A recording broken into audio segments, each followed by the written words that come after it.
જય શ્રી કૃષ્ણ. રાધે રાધે. મારી યુટ્યુબ ચેનલમાં તમારું હાર્દિક સ્વાગત છે. મિત્રો, વિડીયો શરૂ કરતાં પહેલાં હું ભગવાન કૃષ્ણને પ્રાર્થના કરું છું, હે કૃષ્ણ, જે પણ ભક્ત આ અમૃતવાણી સાંભળી રહ્યા છે તેમના જીવનમાં હંમેશા તમારી કૃપા બની રહે. મિત્રો, જો તમે પણ ભગવાન શ્રી કૃષ્ણ પ્રત્યે તમારો પ્રેમ અને શ્રદ્ધા પ્રગટ કરવા માંગતા હો તો કમેન્ટમાં જય શ્રી રાધે કૃષ્ણ અવશ્ય લખો અને એક લાઈક અવશ્ય કરો. સાથે જ જો તમે હજી સુધી અમારી ચેનલને સબસ્ક્રાઈબ નહીં કરી હોય તો તરત સબસ્ક્રાઈબ કરો અને બેલ આઇકન દબાવો, જેથી અમારા નવા પ્રેરણાદાયક વિડીયો તમારા સુધી સૌથી પહેલાં પહોંચે. તો ચાલો મિત્રો, આ સકારાત્મકતાથી ભરેલી આ અદ્ભુત યાત્રા શરૂ કરીએ, જે તમારા દિલને સ્પર્શી જશે. શ્રી કૃષ્ણ કહે છે કે ભૂતકાળ પસાર થઈ ગયો છે અને ભવિષ્ય અજ્ઞાત છે. ફક્ત વર્તમાન જ તમારા હાથમાં છે. તેથી જે પણ હાલમાં છે તેમાં તમારા કર્તવ્યોને પૂરા કરો અને ચિંતાઓ ત્યાગો.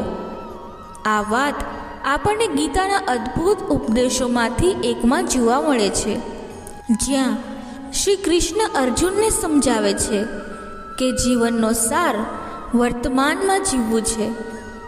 જ્યારે આપણે ભૂતકાળ વિશે વિચારીએ છીએ ત્યારે આપણે ચિંતા અને દુઃખ અનુભવીએ છીએ. એવું લાગે છે કે આપણે તે પળોને બદલી શકતા નથી, પણ આપણે વારંવાર તેમને યાદ કરીને કષ્ટ અનુભવીએ છીએ. ઉદાહરણ તરીકે, જો કોઈએ તમારી સાથે ખરાબ વર્તન કર્યું હોય અથવા તમે કોઈ ભૂલ કરી હોય તો તેને વારંવાર યાદ કરવાથી ફક્ત દુઃખ વધે છે. પરંતુ શ્રી કૃષ્ણ કહે છે કે ભૂતકાળની ભૂલોથી શીખો, પરંતુ તેના પર અટકો નહીં. બીજી બાજુ, જ્યારે આપણે ભવિષ્ય વિશે વિચાર કરીએ છીએ ત્યારે આપણા મનમાં અનિશ્ચિતતા અને ભય હોય છે. શું થશે? આ પ્રશ્ન આપણા મનમાં વારંવાર આવે છે અને આપણી વર્તમાનની ખુશીઓથી આપણને દૂર કરે છે. પણ ગીતામાં શ્રી કૃષ્ણ કહે છે કે ભવિષ્યના ફળોની ચિંતા કરશો નહીં, ફક્ત તમારા કર્મ પર ધ્યાન આપો. ફળની ઈચ્છા ત્યાગીને તમારા કાર્યમાં લાગી જાઓ. વિચાર કરો, જો એક ખેડૂત ફક્ત આ ભયથી ખેતરમાં બીજ ન નાખે કે વરસાદ નહીં થાય અથવા બીજ બગડી જશે તો શું તે ક્યારે પાક ઉગાડી શકશે? નહીં. પણ જ્યારે તે પોતાના કર્મને સંપૂર્ણ સચોટતા અને ધીરજ સાથે કરે છે ત્યારે પ્રકૃતિ પણ તેનો સાથ આપે છે. એ જ શ્રી કૃષ્ણનો સંદેશ છે. કર્મ કરતા રહો, ફળની ચિંતા કર્યા વિના. વર્તમાન પર ધ્યાન આપવાનો અર્થ છે તમારા આજનો પૂરતો ઉપયોગ કરવો. તમે તમારા દિવસને કેવી રીતે જીવો છો તે નક્કી કરે છે કે તમારું ભવિષ્ય કેવું હશે. ઉદાહરણ તરીકે, જો તમે આજે મહેનતથી અભ્યાસ કરો છો તો કાલનો પરિણામ સારો થશે. પણ જો તમે ફક્ત કાલની ચિંતામાં સમય ગુમાવી દો છો તો આજની મહેનત પણ થઈ નહીં શકે. જ્યારે મન વારંવાર ભૂતકાળ અને ભવિષ્ય તરફ દોડે છે ત્યારે તેને રોકવાનો શ્રેષ્ઠ ઉપાય છે વર્તમાનમાં એકાગ્રતા રાખવી. તમારી આસપાસની પળોનો અનુભવ કરો. જેમ કે તમે જો ભોજન કરી રહ્યા છો તો તેનો સ્વાદ અનુભવો. જો તમે તમારા પરિવાર સાથે છો તો તેમની વાતોનો આનંદ લો. શ્રી કૃષ્ણ કહે છે, જીવનની દરેક પળમાં આનંદ શોધો, કેમ કે એ જ પળ તમારી સાચી સંપત્તિ છે. એથી ભૂતકાળ અને ભવિષ્યની ચિંતા છોડીને વર્તમાનમાં જીવવાનો અભ્યાસ કરો આમ કરવાથી તમારી ચિંતાઓ ઓછી થશે અને તમને માનસિક શાંતિ અને સત્ય સુખ મળશે. શ્રી કૃષ્ણનો એ જ ઉપદેશ આપણને પ્રેરણા આપે છે કે જીવનને તેની દરેક પળમાં જીવવું એ સાચા અર્થમાં જીવવું છે. શ્રી કૃષ્ણ કહે છે, પરિવર્તન સંસારનો નિયમ છે. દુઃખ અને સુખ રાત અને દિવસની જેમ આવતા જતા રહે છે. સમય સાથે બધું ઠીક થઈ જાય છે. એથી ધીરજ અને વિશ્વાસ રાખવો એ જ બુદ્ધિમાની છે. ગીતાના ઉપદેશમાં શ્રી કૃષ્ણ આપણને શીખવે છે કે જીવનમાં આવતી દરેક સમસ્યા અસ્થાયી છે. જેમ અંધકારમય રાત પછી સવારનો સૂર્ય ઉગે છે, તેમજ દરેક મુશ્કેલી પછી ઉકેલ પણ આવે છે. જ્યારે જીવનમાં કોઈ સમસ્યા આવે છે ત્યારે આપણે તેને બહુ મોટી માનીને ગભરાઈ જઈએ છીએ.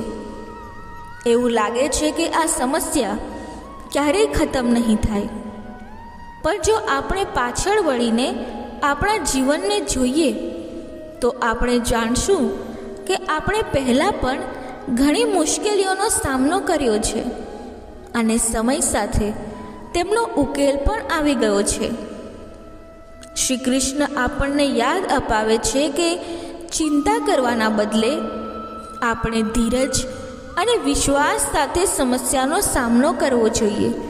વિચાર કરો, જો એક નદી વહી રહી હોય અને તેના રસ્તામાં એક મોટો પથ્થર આવી જાય તો શું તે નદી અટકશે? નહીં. તે પથ્થરના ચારે કોર રસ્તો બનાવી આગળ વધે છે અને સમય સાથે તે પથ્થરને ઘસીને નાનો બનાવી દે છે. આ ઉપદેશ આપણને શીખવે છે કે જો આપણે સમય અને પ્રયાસ સાથે આગળ વધતા રહીએ તો દરેક સમસ્યાનો ઉકેલ આવી જાય છે. એક વખતની વાત છે. એક ખેડૂતના ખેતરમાં અચાનક પૂર આવી ગયું અને તેનો આખો પાક બગડી ગયો. તે ખૂબ પરેશાન થઈ ગયો અને વિચારીને બેસી ગયો કે હવે મારું જીવન સમાપ્ત થઈ જશે. પછી તેણે ગીતાના વિચારો સાંભળ્યા અને તેણે ધીરજ રાખી અને આગામી સિઝન માટે તૈયાર કરી. થોડા મહિનાઓ પછી તેણે વધુ મહેનતથી પાક ઉગાડ્યો અને આ વખતે તેનો પાક પહેલાં કરતાં પણ સારો થયો. આ ઉદાહરણ દર્શાવે છે કે સમય સાથે દરેક મુશ્કેલીનો ઉકેલ મળે છે.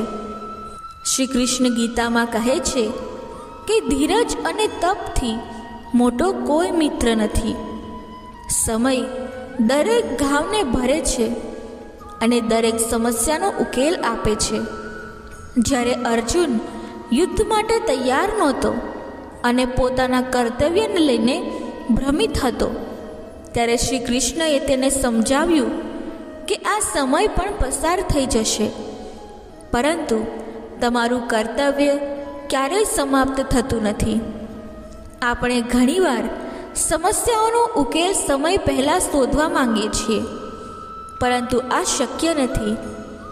જેમ એક બીજને વૃક્ષ બનવામાં સમય લાગે છે, તેમજ કોઈ પણ સમસ્યાનો ઉકેલ સમય સાથે ધીરે ધીરે આવે છે.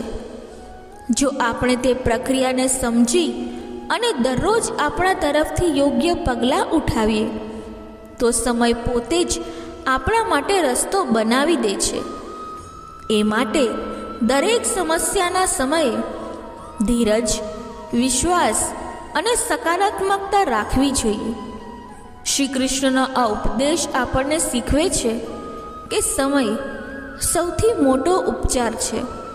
આપણે પોતાના કર્મ ઉપર ધ્યાન આપવું જોઈએ અને ઈશ્વર પર વિશ્વાસ રાખવો જોઈએ, કેમ કે સમય સાથે દરેક સમસ્યાનો ઉકેલ ચોક્કસપણે મળે છે.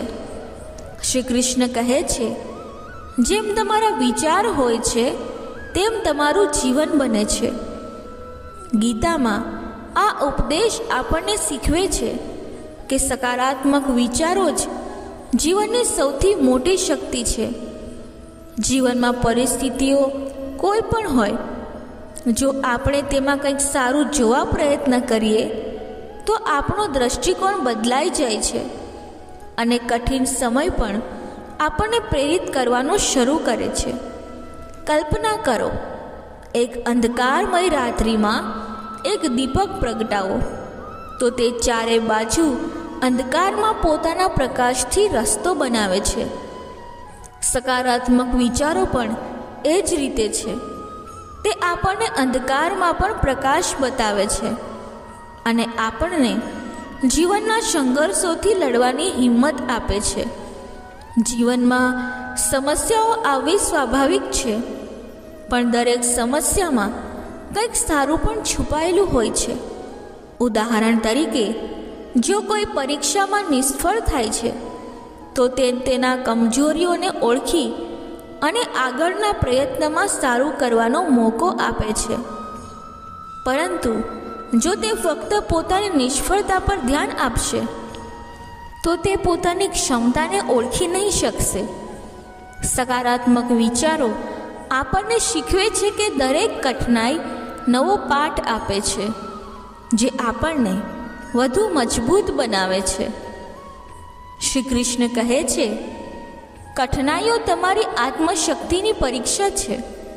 તેમને સહન કરીને જ તમે તમારા અંદરની શક્તિને જાણી શકો છો.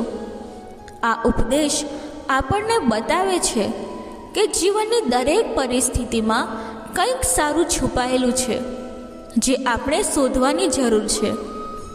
સમજો, તમે એક ટ્રેન પકડવામાં ચૂકી જાઓ. આ સ્થિતિ તમને પરેશાન કરી શકે છે, પણ જો તમે તેને સકારાત્મક દ્રષ્ટિએ જુઓ તો તે શક્ય છે કે આના પરિણામે તમને આગળની ટ્રેનમાં કોઈ જૂના મિત્રને મળવાનો મોકો મળે. આ દ્રષ્ટિ જ તમારા વિચારોને બદલી નાખે છે. એકવાર મેં એક નાનકડા બાળકની કથા સાંભળી હતી.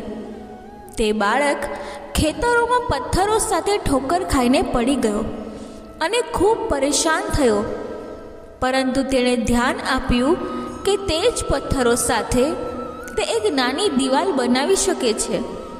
તે બાળકે એ જ કર્યું અને થોડા દિવસો પછી તે જ દિવાલે તેની ગાયો માટે સુરક્ષા પૂરી પાડી. આ ઘટના આપણને શીખવે છે કે દરેક મુશ્કેલીમાં કંઈક સારું છુપાયેલું હોય છે. ફક્ત આપણને તેને જોવાની નજર જોઈએ છે. શ્રી કૃષ્ણનો આ સંદેશ છે કે સકારાત્મક વિચારો રાખનાર વ્યક્તિ દરેક પરિસ્થિતિમાં કંઈક સારું શોધી કાઢે છે. એવો વ્યક્તિ બીજાઓ માટે પણ પ્રેરણા બને છે. જો આપણે આપણા વિચારોને સકારાત્મક રાખીશું તો આપણે આપણી પરેશાનીઓને પણ અવસરમાં ફેરવી શકીએ છીએ. એટલે જીવનમાં કેવી પણ સ્થિતિ હોય તેમાં કંઈક સારું જોવા પ્રયત્ન કરવો જોઈએ.